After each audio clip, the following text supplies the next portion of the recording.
फिर राम के राज्य में अगर हमको देखना है तो राम राज्य क्या है, ये तो हमको सोचना चाहिए कि आज के ज़माने में अगर हम उसको थोड़ा सा लपेटना चाहें तो आज की राजनीति एक तो होती है, राजनीति में जिसके अंदर रजोगुण होता है, और नीति का मतलब हो नाइति, जो हरदम खुला रहता, खुले दिमाग, जैसे ओपन माइंडेड, हर चीज़ को देखना है। हाँ, तो उनके अंदर जब आपके अंदर ज्ञान हो, मैं वैज्ञानिक हूँ, मुझे विज्ञान का सिर्फ 2-4 लाइन पता है तो मैं वही बकता रहूँगा सबके सामने। लेकिन अगर हम खुले हैं कि भाई नहीं, अच्छा आप कोई बात बता रहे हैं, आज कोई कोरोना वायरस है, अच्छा देखते हैं उसमें क्या क्या है, कैसे कैसे नई नई बातें आई, तो उसको नीति कहते हैं। नीति शब्द जो है विज्ञान का पर्यायवाची है, ना इति। विज्ञान भी इसी तरह से कहते भी, आजकल पॉलिटिकल साइंस भी कहते हैं ना, राजनीति को पॉलिटिकल साइंस कहने लगे, तो एक तरह से मान लीजिए कि उन्होंने नीति को तो मान लिया। अब बात यह है कि पॉलिटिकल और राज्य में क्या फ़र्क है।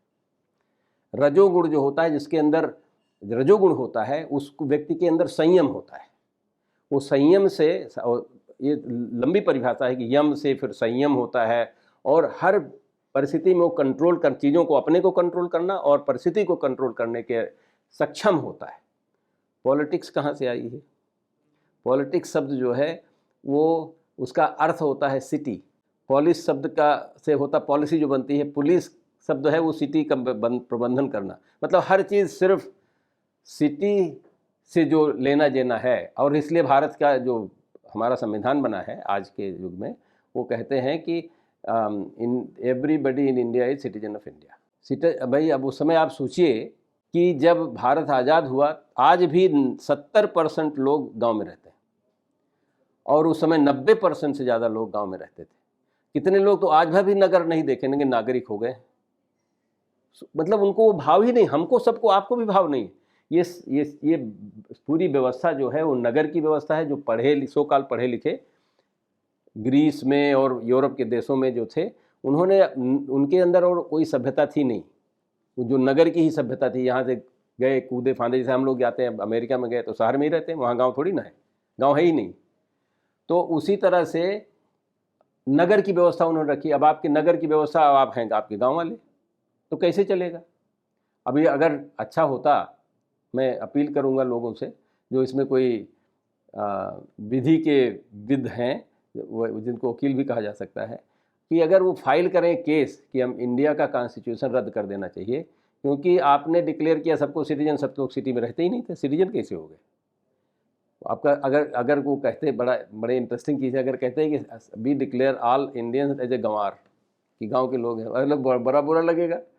शहर वालों को बोलिए हम गंवार बोलते हैं उनको, आपको, क्योंकि गांव का व्यवस्था है। मैंने प्रपोज किया है कि एक कॉम्प्रोमाइज़ होना चाहिए। आप सिटीजन कहें ठीक है, लेकिन विलेजन कहो फिर, जो गांव के रहने वाले हैं, क्योंकि व्यवस्था ही दूसरी होती है। राम राज्य, महात्मा गांधी ने कहा था कि ये शहर की व्यवस्था नहीं हो सकती है, ये पूरे देश को एक साथ कंट्रोल करने की व्यवस्था नहीं हो सकती है। सिर्फ न्याय कर सकते हैं आप, चक्रवर्ती बन सकते हैं आप, धर्म की बात कर सकते हैं, लेकिन आप कहें कि हम यहाँ से बैठ के, चाहे प्रधानमंत्री मोदी हो, चाहे वो बाइडन हो वहाँ के अमेरिका के प्रेसिडेंट, चाहे जो भी हो, जो सेंट्रलाइज कंट्रोल करना चाहता है, वो सबके साथ न्याय ही नहीं कर सकता है, कोई समझता ही नहीं चीज़ों को। वो कहाँ, कितने लोगों को समझ सकते हैं? राम को कहते हैं कि किसी धोबी को के साथ जो उसने सोचा अन्याय हुआ था, रात को आया था मिलने और रात को नहीं मिल पाया, इसलिए राम ने अपने जो उनके रक्षक थे उनको सुबह बहुत प्रताड़ित किया कि ऐसा कोई आया, किसी को न्याय चाहिए था रात में, और वो हमको आपने बुलाया नहीं, हमको जगाया नहीं। अभी आप मोदी जी से मिलना चाहिए कोई साधारण व्यक्ति, तो पहली बात तो शायद मिलेगा ही नहीं अगर मिलेगा 4-6 महीना लगेगा। तो न्याय कैसे हो सकता है? ये हमारे यहाँ की जो ज़बरदस्त परंपरा है, जिसको मैंने कहा कि चक्रवर्ती राजा के साथ भी निषाद राज थे। निषाद राज किसके राज थे? राजा थे एक गांव के। क्योंकि जब आप गांव में सबको जानते हैं, मैं गांव का रहने वाला हूँ, हमारा परिवार पूरा गांव में रहता है, मुझे पता है कि एग्जैक्टली कैसे हो। उसमें गांव में पहली बात तो कोई किसी को, मुझे आज भी कोई प्रोफेसर बलराम सिंह नहीं कहता है। सभी लोग या तो मुझे काका, मामा, फूफा, नाना, बाबा यही कहते हैं। किसी भी जाति का हो, किसी भी उम्र का हो, तो उससे हमारे संबंध बन जाते हैं, और जब संबंध बन जाते हैं तो हम एक दूसरे को जानते हैं, और अगर किसी के साथ अन्याय हो रहा है तो वहाँ पे लोग खड़े हो जाते हैं, इस तरह की बातें करते हैं। तो राम राज्य की जो व्यवस्था है वो तभी हो सकती है जब चीज़ें हम इस तरह से करें कि सभी को पूरा पूरा ज्ञान हो। और ये व्यवस्था हमारे यहाँ थी। ये सिर्फ इसलिए नहीं कि मान लीजिए राम के ज़माने में त्रेता था, उस समय बहुत हो सकता विकास नहीं होगा। आजकल इतिहासकार ही बोलेंगे उस समय बड़ी प्रिमिटिव चीज़ें थी, तो वहाँ पे तो ऐसा कुछ था ही नहीं। लेकिन अब एक युग बीत गया तो कुछ तो प्रोग्रेस रही होगी। लेकिन कृष्ण जब जाते हैं हस्तिनापुर तो कहते हैं कि हमको सिर्फ 5 गांव दे दीजिए। 5 भाई राज करने के लिए 5 गांव, वो भी 5 गांव ही मांग रहे हैं। आपका राखी गढ़ी है जिसकी आजकल की सभ्यता के लिए लोग खुदाई उदाई करते हैं आर्कियोलॉजिकल। अब वो कहते नहीं, वो तो कहते हैं कि वहाँ पे शहर की सभ्यता थी, लेकिन राखी गढ़ी अभी गांव ही है, शहर नहीं है। राखी गढ़ी अभी भी गांव ही कहा जाता। मैं गया हूँ वहाँ पर, देखा हूँ। तो आप हमारी जो विधा है राम राज्य की और राजनीति की, राजनीति में है जैसे मैंने कहा वो सिटी की सभ्यता है, वहाँ पे कंट्रोलिंग होता है।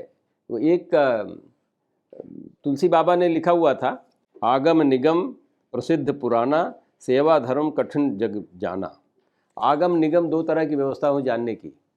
उसमें जो निगम का ज्ञान होता है वो होता है टॉप डाउन, मतलब ऊपर से आदेश आते हैं, आप लोग उसको फॉलो कीजिए, जो कि हम करते हैं। नियम बनाए, कानून बनाए, चाहे प्रधानमंत्री हो चाहे कोई गवर्नर हो, वो आपको बताते हैं कि आपको ये करना है, वो आप वो करते हैं।